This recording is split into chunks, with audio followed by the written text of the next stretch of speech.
कुटुंब पोषाय वियन्निजायुर् न बुध्यते अर्थम विहतम प्रमत्तः सर्वत्र तापत्रय दुखितात्मा निर्विद्यते न स्व कुटुंब रामः। नमस्कार मित्रों। ये जो श्लोक है ये है प्रहलाद उपदेश का 14वां श्लोक है, जिसे हम आज गहराई से समझेंगे। तो आइए सबसे पहले इसके अर्थ को समझते हैं। तो जो श्लोक है वो कहता है, कुटुंब पोषाय वियन्निजायुर्, अर्थात कुटुंब के पोषण के लिए नष्ट करता है अपनी आयु को। न बुध्यते अर्थम विहतम प्रमत्तः, अर्थात नहीं बोध प्राप्त करता अर्थ को त्यागने का वह अपने मत्त में। सर्वत्र ताप त्रय दुखित आत्मा, अर्थात सभी समय तपता है तीन दुखों से ग्रस्त आत्मा। निर्विद्यते न स्व कुटुंब रामः, अर्थात नहीं त्यागता अपने कुटुंब में आनंद लेने वाला। तो यहाँ पर अब प्रहलाद अपने सहपाठियों से कहते हैं कि जो व्यक्ति संसार में फंसा हुआ होता है, जो अपने कुटुंब में आनंद लेने वाला व्यक्ति होता है, अपने परिवार से जुड़ा है और संसार में आसक्त है, वह अपने कुटुंब के पोषण के लिए अपनी आयु को नष्ट करता है और कभी ये बोध प्राप्त कर ही नहीं पाता कि उसको अपने मत्त का त्याग करना है। और वह अपने मत्त को त्याग नहीं करता और इस कारण से तीन प्रकार के दुख जो हैं उनसे वह दुखी होता रहता है। तो यहाँ पे मूल रूप से तीन प्रकार के दुख के विषय में बोला है। तो और ये जो तीन प्रकार के दुख हैं ये हैं अधिभौतिक, अधिदैविक और आध्यात्मिक। तो जो व्यक्ति संसार में फंसा है, अपने परिवार में से जुड़ा है और संसार से आसक्ति रखता है, वह इन तीनों दुखों से अवश्य इनसे जो है वह पीड़ित होगा।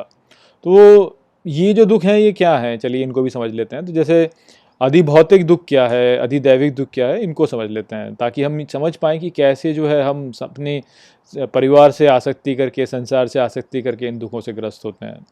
तो अधिभौतिक जो दुख है वह कौन सा दुख है? वह दुख है जो कि भूतों में निहित है, यानी जो भूत होने से ही जो है ये दुख उत्पन्न होता है। तो जैसे अत्यधिक ठंड यदि हो तो उससे हमें पीड़ा होती है, या अत्यधिक गर्मी यदि हो तो हमें उससे पीड़ा होती है, या जैसे मच्छर हैं वह हमें काटते हैं, या कोई और अन्य जो जीव जंतु हैं वह हमें काटते हैं, या मान लीजिए कि हम बैठे हुए हैं और बहुत लंबे समय तक बैठे रहें तो हमें दुख होने लगता है, फिर हमें चलना पड़ता है, चलना बहुत ज़्यादा पड़ जाए तो हमें दुख होता है। तो जो हमारे शरीर के होने से ही हमें दुख है ना, उस दुख की जो बात है उसे अधिभौतिक दुख कहते हैं। कि वो क्योंकि हमने शरीर धारण किया हुआ है तो अब इस शरीर के होने से ही हमें कुछ दुख होगा। तो वो जो दुख है, यानी रोग व्याधियाँ होती हैं इस शरीर में, तो इस प्रकार की जो कष्ट होते हैं वह अधिभौतिक दुख होते हैं। और जो व्यक्ति अपने शरीर से जुड़ा है या जो व्यक्ति अपने शरीर से आसक्त है उसको ये जो दुख होंगे वो होंगे ही होंगे, क्योंकि उसे लगेगा अरे मेरा शरीर ऐसे क्यों हो रहा है। जब वृद्धावस्था को जाने लगे तो उसको लगेगा अरे मेरा शरीर वृद्धावस्था को क्यों जा रहा है, मेरी झुर्रियाँ क्यों हो रही हैं, मेरे बाल उड़ क्यों रहे हैं या सफ़ेद क्यों हो रहे हैं, मैं उतना बलिष्ठ पहले दिखा करता था अब क्यों नहीं दिखता हूँ। तो ये जो सब हैं ये अधिभौतिक हैं कि वृद्धावस्था को या रोग व्याधियों से जो दुख होता है तो वो होगा ही। यदि आपका शरीर से तादात्म्य है तो आपको ये दुख होगा ही। केवल तभी आपको इस दुख से मुक्त हो सकते हैं यदि आपका इस शरीर से तादात्म्य ना हो, तभी आप इससे मुक्त हो सकते हैं। दूसरा दुख है अधिदैविक। तो अधिदैविक दुख कौन सा होता है? वह दुख जो कि जो दैवी विधान से हो जाता है। तो जैसे मान लीजिए कि बाढ़ आ गई, अब बाढ़ आ गई तो आपको उससे आपको दुख होगा। या जैसे रोग व्याधियाँ होती हैं, कई बार रोग होते हैं, क्यों होते हैं? क्योंकि जो आपका वायुमंडल है उसमें परिवर्तन हो रहा है, जो आपका मौसम है उसमें परिवर्तन हो रहा है। तो गर्मी से सर्दी हुई या सर्दी से गर्मी हुई तो रोग होने लगते हैं। तो वो, या कुछ महामारी फैल जाए तो उससे दुख होगा, तो वह भी दैवीय विधान है। या युद्ध छिड़ जाए, मान लीजिए युद्ध छिड़ने के कारण जो है आपको कुछ समस्या हो जाए और या भूकंप आ जाए तो ये जो सारे दुख होते हैं इस प्रकार के, वो दैवीय दुख होते हैं। तो ये अधिदैविक दुख हैं, इनसे भी व्यक्ति ग्रस्त होता है जो संसार में फंसा हुआ है। क्योंकि आपका घर है, मान लीजिए अब आप अपने घर से बहुत आसक्ति रखते हैं, मान लीजिए बाढ़ आ गई तो सब कुछ बह गया, तो अब आपको दुख हो रहा है उसको लेकर के। या घर में जो है बच्चे बीमार पड़ गए, क्यों? क्योंकि मौसम में परिवर्तन हो रहा है, तो बच्चे बीमार पड़ गए, तब आप दुखी हो रहे हैं कि भाई बच्चे बीमार कैसे पड़ गए, स्कूल गए थे वहाँ पे जाके कोई इन्फेक्शन लेके आ गए, तो आप दुखी हो रहे हैं, या आपको चिंता हो रही है। मान लीजिए कोई महामारी फैली हुई है, तो आपको अपनी भी चिंता हो रही है, अपने परिवारजनों की भी चिंता हो रही है कि यार कुछ हो ना जाए, तो इस प्रकार का दुख होता है। और फिर एक है आध्यात्मिक दुख, और ये सबसे सबसे गहन दुख यही वाला है वास्तव में। सब बाकी दुखों को उत्पन्न करने वाला जो दुख है वह ये आध्यात्मिक दुख ही होता है, कि आपने जो है आसक्ति कैसे की हुई है, तो जिसको कहेंगे कि मेंटल टेंशन, जिसे कहेंगे ना, टेंशन ले लिया आपने, तो वो जो दुख है वह आध्यात्मिक दुख हो गया। कि मान लीजिए कि किसी ने आपको कुछ कह दिया, तो बस अब आपके दिमाग में घुस गई वो बात, और वो बात घुस गई, फिर आप बस परेशान हुए जा रहे हैं, आप क्रोधित हुए जा रहे हैं। जिसने बोला वो तो भूल गया, लेकिन आप परेशान हो रहे हैं, आप दुखी हो रहे हैं उसको लेकर के, या आप तुलना कर रहे हैं किसी से, कुछ आपके पास में कुछ नहीं है, दूसरे के पास में है, अब आप तुलना कर रहे हैं, तो अब आप वो दुखी हो रहे हैं उसको कि भाई उसके पास तो है, मेरे पास में नहीं है। मान लीजिए वो तो जो है मर्सिडीज़ चलाता है और आप चलाते हैं स्कूटर, तो आपको दुख हो रहा है कि भाई वो मर्सिडीज़ चलाता है, मैं तो स्कूटर ही चलाता हूँ, तो ये दुख हो रहा है।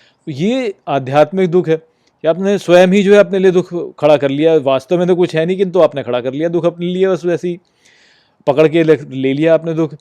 तो ये जो 3 प्रकार के दुख होते हैं, इनको जो व्यक्ति संसार में फंसा है वह इनको झेलेगा ही झेलेगा। तो ये जो चक्कर होते हैं, इनमें ही फिर व्यक्ति की सारी आयु निकल जाती है। क्यों? क्योंकि फिर व्यक्ति सोचता है कि मैं इनसे कैसे बचूं, और इनसे बचने के लिए वो क्या सोचता है कि अरे चलो मैं संपत्ति खड़ी कर लूँगा तो बच जाऊँगा। मान लीजिए कि आपको ये चिंता है कि भाई मेरी नौकरी छूट जाएगी तो क्या होगा, तो आप क्या करेंगे, बहुत सारा धन लेकर के उसे कहीं रख लेंगे और सोचेंगे कि ये धन जो है, यदि मेरी नौकरी छूट गई तो ये धन मुझे बचाएगा। है, अब मान लीजिए कि आप हैंड टू माउथ है, आपकी नौकरी ऐसी है कि आप होता नहीं, हैंड टू माउथ चल रहा है आपका काम, कि आया और चला गया, आया और चला गया, तो फिर आप चिंता में रहेंगे पूरे समय, फिर आप दुखी होंगे। है, तो ये इस प्रकार से बहुत समस्या में आपका पूरा आयु निकल जाती है। मान लीजिए कि उसके पास तो मर्सिडीज़ है, आपके पास स्कूटर है, अब आप बोलोगे नहीं मेरे पास भी मर्सिडीज़ होनी चाहिए, तो फिर आप लग गए काम में, आप पढ़ाई करेंगे, पहले तो यानी अच्छे से कुछ करो, अच्छी नौकरी पाओ, अच्छी नौकरी पा के फिर जो है फिर उस नौकरी को करो, फिर धन इकट्ठा करो, फिर गाड़ी खरीदो, और फिर दूसरे को दिखाओ। तो आपने इतना सारा अपना समय व्यर्थ कर दिया ना। यही समय आप यदि ईश्वर प्राप्ति में लगाते तो आपका उद्धार हो जाता, किंतु ईश्वर प्राप्ति में न लगाने के बजाय आपने इन सब वस्तुओं में लगा दिया, चीज़ों में लगा दिया। आपका घर है, बाढ़ आ गई, घर जो है बह गया, अब आपको पुनः घर को बनाना है, तो अब आप पुनः घर को बनाएंगे, पुनः जो है आपको सारी वो काम करने पड़ेंगे जिससे कि जो है घर को बना सको आप पुनः, तो फिर आपकी आयु उसमें व्यर्थ होगी।